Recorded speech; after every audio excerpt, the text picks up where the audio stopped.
പ്രവാസി മലയാളിയിലേക്ക് സ്വാഗതം. കോവിഡ്-19 ഏറ്റവും കൂടുതൽ ബാധിക്കുന്നത് പ്രവാസികളെയാണ് എന്ന് പറയാതെ വയ്യ. നാടും വീടും പ്രിയപ്പെട്ടവരും ഒന്നുമില്ലാതെ മരുഭൂമിയിൽ തികച്ചും ഏകരായി അവർ.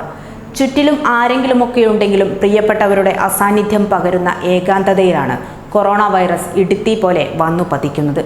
അതോടെ നാട്ടിൽ വിട പറയുന്ന പ്രിയപ്പെട്ടവരുടെ മുഖം അവസാനമായി ഒന്ന് കാണാനോ അഥവാ പ്രവാസ ജീവിതത്തിൽ അവസാന യാത്ര പോകേണ്ടി വന്നാൽ അറബി നാട്ടിൽ അന്ത്യനിദ്ര പുൽകുകയോ ചെയ്യേണ്ടി വരുന്ന സാഹചര്യം. സൗദിയിൽ മരിച്ച പാനൂർ പുക്കോം സ്വദേശി ഷബ്നാസിന്റെ വേർപാട് നാടിന് നൊമ്പരമായി മാറിയിരിക്കുകയാണ്. പ്രിയപ്പെട്ടവരെ അവസാനമായി ഒരു നോക്ക് കാണാൻ പോലും ആകാതെ, ഒരു അന്ത്യചുംബനം പോലും നൽകാൻ സാധിക്കാതെ നോക്കത്ത ദൂരത്തേക്ക് അവർ യാത്ര പറഞ്ഞു പോയത് ഇനി ഒരിക്കലും മടങ്ങി വരാത്ത യാത്രയ്ക്കായിരുന്നു എന്ന് പ്രിയപ്പെട്ടവർ ഒരു മരവിപ്പോടെയല്ലാതെ എങ്ങനെ ഉൾക്കൊള്ളാനാണ്?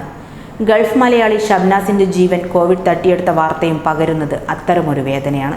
2 മാസം മുൻപ് ജീവിതത്തോട് ചേർത്ത് പിടിച്ച ജീവന്റെ പാതിയുടെ മുഖം അവസാനമായി ഒരു നോക്ക് കാണാൻ പ്രിയതമയ്ക്കാവില്ല. കോവിഡ്-19 ബാധിച്ച് സൗദിയിൽ മരിച്ച കണ്ണൂർ പാനൂർ സ്വദേശി ഷബ്നാസിന്റെ മൃതദേഹം നാട്ടിലെത്തിക്കില്ല. സൗദിയിൽ തന്നെയാണ് ഖബറടക്കുക. കഴിഞ്ഞ ഡിസംബറിലാണ് കണ്ണൂർ പാനൂർ സ്വദേശിയായ ഷബ്നാസിന്റെയും ഷഹനാസിന്റെയും വിവാഹം കഴിഞ്ഞത്. വിവാഹത്തിനു ശേഷം 2 മാസം ഒരുമിച്ച് ജീവിച്ച ഷബ്നാസ് ജോലിക്കായി സൗദിയിലേക്ക് മടങ്ങി.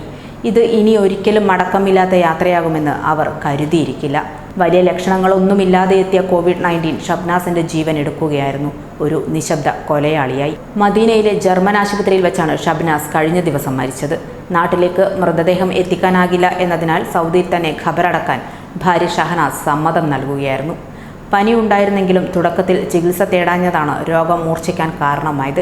കൂടെയുള്ളവർക്കാർക്കും രോഗലക്ഷണങ്ങൾ ഇല്ലാത്തതിനാൽ കോവിഡ് ബാധയാണെന്ന സംശയവും ഉണ്ടായിരുന്നില്ല എന്ന് കുടുംബാംഗങ്ങൾ പറയുന്നു.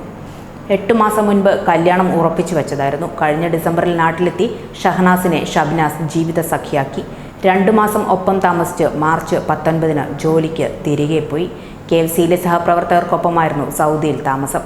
ഷഹനാസ് കരിയാട്ടെ വീട്ടിൽ നിന്നാണ് ഭർത്താവിൻ്റെ വിയോഗ വാർത്ത അറിഞ്ഞത്. കോവിഡ് സ്ഥിരീകരിച്ച് 3 ദിവസത്തിനകം ഷബ്നാസ് മരിച്ചു. ഷബ്നാസ് ഗൾഫിൽ പോയതിനു ശേഷമാണ് കുടുംബം സാമ്പത്തികമായി കരകയറിയത്. അതേസമയം കൊറോണ ബാധിച്ചു മരിച്ചവരുടെ അനന്തരകർമ്മങ്ങൾ സർവ്വ ആദരവോടെയാണ് പൂർത്തിയാക്കുന്നതെന്ന് ആരോഗ്യ മന്ത്രാലയം വക്താവ് ഡോക്ടർ മുഹമ്മദ് അബ്ദുൾ അലി പറഞ്ഞു. മൃതദേഹത്തിൽ നിന്നും വൈറസ് വ്യാപനം സംഭവിക്കാത്ത രീതിയിലാണ് കുളിപ്പിക്കലും ഖബറടക്കലും.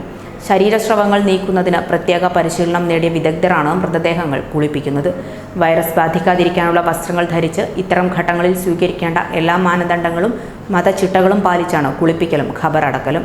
ശരീരസ്രവങ്ങളെല്ലാം ശരിയായ രീതിയിൽ കഴുകിക്കളയും. വൈറസ് വ്യാപനത്തിന് ഇടവരുത്താത്ത രീതിയിലാണ് കഫൻ ചെയ്യൽ. ശേഷമാണ് ഖബറടക്കലെന്നും അദ്ദേഹം പറഞ്ഞു. കൂടുതൽ പ്രവാസി വാർത്തകൾക്കായി ഈ ചാനൽ സബ്സ്ക്രൈബ് ചെയ്യുക.